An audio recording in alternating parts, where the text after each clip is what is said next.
In today's video, I'm going to teach you how to create effective KPI tracking reports in HubSpot for 2025. We'll use built-in tools and best practices to ensure your reporting is efficient and insightful. Now, let's dive right into the process so that, by the end of this video, you'll have all the knowledge you need to get started. First things first, we need to define your KPI metrics. Think about which metrics are most important to you. For example, in marketing, you might focus on marketing qualified leads, new contacts, conversion rates, and ad return on investment. If you're in sales, you might want to track deals created or won, overall revenue, sales velocity, and win rates. For those in service, metrics such as tickets resolved, customer satisfaction scores, response times, and churn rates might be your focus. HubSpot is versatile in that it lets you track various goals, be they revenue targets, contacts, deals, or even custom properties. By defining these metrics early on, you'll ensure that your reporting is meaningful and aligned with your business objectives.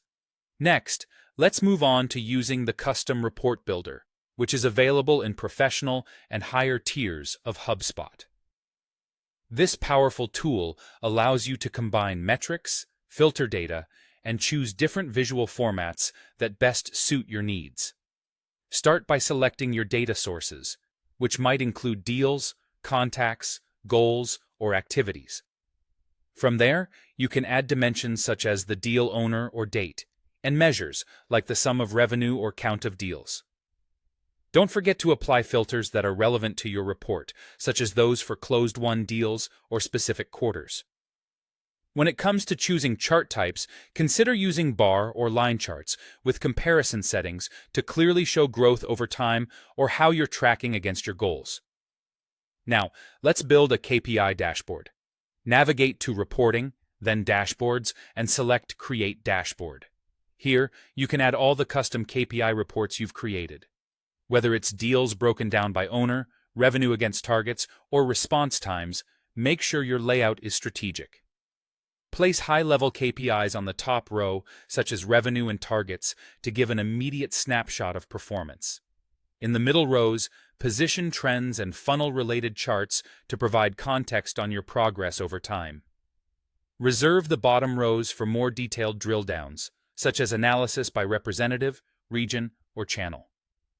To enhance the functionality of your dashboard, set filters like date, team, or pipeline so that viewers can easily adjust the real-time view of the data they are interested in.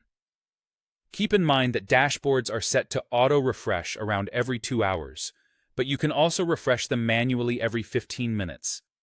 And there you have it. By following these steps, you'll have a robust KPI tracking report system in place that helps you make better, data-driven decisions going forward. Thanks for watching, and happy reporting!